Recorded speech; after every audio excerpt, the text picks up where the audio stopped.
What if everything you thought you knew about Hollywood's golden age was a lie?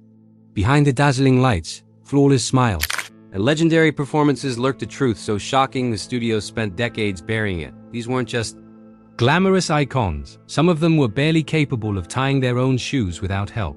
Publicists scripted every word they spoke. Directors invented secret signals just to get them through a scene. Entire productions were redesigned to hide this stunning lack of intelligence. And the cover-up wasn't random, it was a system. A machine built to protect the biggest secret in movie history. Because some of Golden Age Hollywood's brightest stars were actually shockingly, dangerously stupid. Tonight we expose the 9 celebrities whose incompetence the studios fought hardest to hide. Take Jane Mansfield, for example, the iconic blonde bombshell, once promoted as the perfect blend of beauty and brains. Her publicity materials claimed an IQ of 163. Magazines printed photos of her reading philosophy books in bubble baths. Studios bragged that she spoke 5 languages. But the people who worked with her knew a very different story. A makeup artist recalled the day she asked why the studio didn't just move California closer to New York so people wouldn't have to fly so far. During a press tour for a film release in Europe, she asked a British journalist whether Europe ever had summer or if it was always stuck in England weather. When he thought she was joking, she followed it with, "Is Paris that place with all the British people?" She desperately tried to seem intelligent, memorizing big words and tossing them into conversation, always out of context, always wrong. Directors learned to communicate with her using a color-coded emotional system. Blue for sad, red for angry. Anything more complex was pointless. Her obsession with Anton LaVey and the Church of Satan baffled her PR team. When warned about the scandal it could cause, she simply responded, "But devils aren't real. So what's the problem?" Crew members sometimes flattered her with nonsense, like telling her she possessed transcendent perpendicular energy. She proudly repeated the phrase all day, unaware it meant nothing. For all her efforts to project intelligence, Mansfield never realized how far her real abilities were from the glamorous persona the studio created for her. But Mansfield wasn't alone. Hollywood had stars who didn't just struggle with intelligence. They turned incompetence into an art form. One of the most notorious was Sunonny Tus, a handsome actor from a wealthy Boston family. Blessed with square-jawed good looks and a Yale education, he should have risen to the top. Instead, he became a running joke across the industry. Comedians like Bob Hope and Jack Benny used his name as a punchline. Crews never knew what disaster he'd cause next.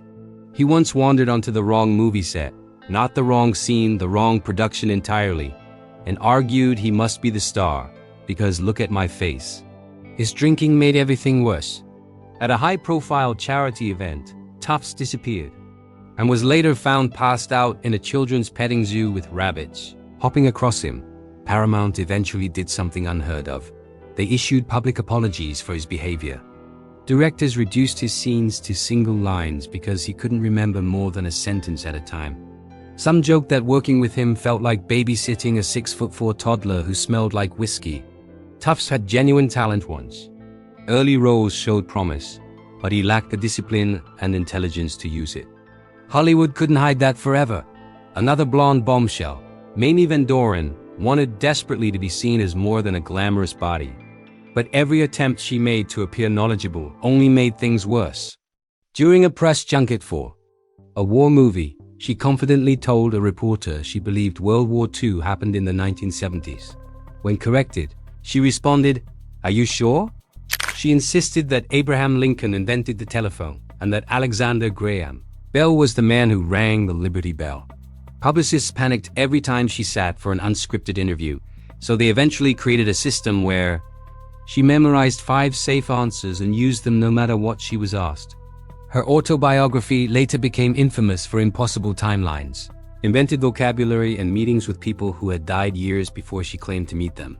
Then there was Tony Curtis, one of the biggest stars of the 1950s and 60s. Handsome, charming, and undeniably talented, Curtis starred in classics like Spartacus, Some Like It Hot, and The Defiant Ones. But behind the scenes, his intellectual limitations tested the patience of even the greatest directors. On one production, he famously asked whether William Shakespeare was the guy who wrote Dracula.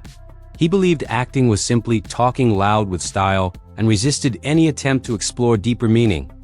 On the set of Spartacus, director Stanley Kubrick reportedly had to explain basic vocabulary words to him, line by line. When a scene required subtle emotion, Curtis would suggest, "Can't I just say it louder?"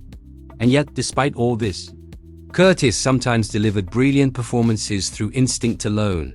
Meanwhile, Tab Hunter, the teen heartthrob adored by millions, struggled with something even more basic.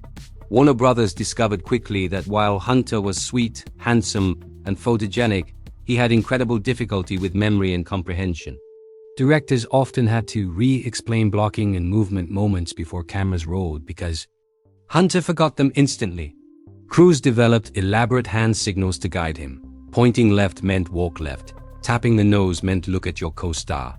Tugging an ear meant deliver your line. During a promotional tour, a reporter asked Hunter about his character's motivation in the film he was promoting, and Hunter replied, "Which movie is this again?" Publicists created cheat sheets listing the film title, his character's name, and a summary of the plot to prevent further embarrassment. His confusion made him easy to exploit. Studios handed him contracts far below his worth because he didn't understand the negotiation process. What he lacked in intelligence, he made up for with genuine kindness. But Hollywood treated him more like a product than a person. While certain stars struggled with understanding scripts, George Raft struggled with understanding opportunity. His career became Hollywood's greatest example of self-sabotage. Raft had real talent and enormous screen presence, yet he rejected a legendary list of roles that went on to define cinema. He turned down Rick Blaine in Casablanca, Sam Spade in The Maltese Falcon, and major roles in High Sierra, all of which went to Humphrey Bogart, launching him into immortality. Why did Raft turn them down? Because he refused to play characters who died, showed vulnerability, or displayed emotional conflict. He wanted to be the tough guy who always won. When offered Casablanca, he complained that the character talks too much about a woman and feelings. Raft consistently chose low-paying, forgettable gangster roles over complex, career-defining ones.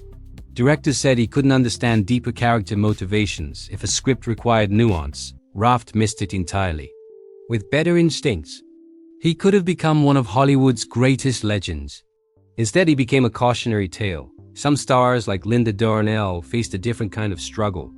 Darnell was breathtaking, her beauty extraordinary, but she reportedly battled a serious reading difficulty that made her job painful. Table reads were exhausting. She stumbled over lines, misunderstood scenes, and sometimes couldn't process written dialogue at all. Directors had to feed her lines one at a time, instructing her exactly how to say them. She began trying to remove dialogue from scenes, asking writers, "Do I really need to say this? Can't I just look concerned?" Friends recalled she rarely read books or newspapers, preferring others to summarize information for her. In another era, she might have received support, but in the 1940s, such struggles were treated as shameful flaws. And then, in the middle of all these stories of confusion, misjudgment, and limitation, stands one woman whose intelligence was real, but completely ignored.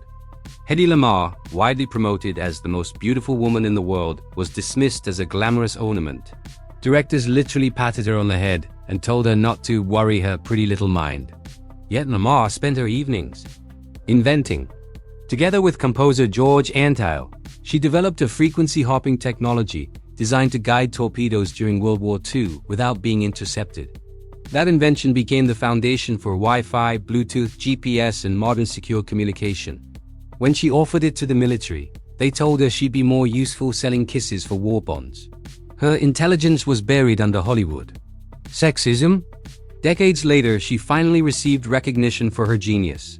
Long after the world had assumed she was just another pretty face, Hollywood didn't just shape legends, it engineered illusions, protecting the clueless and silencing the brilliant.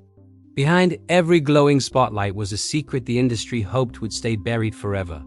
But now that you've seen the truth, one thing becomes clear. The most unbelievable characters in Golden Age cinema weren't the ones they played. They were the stars themselves.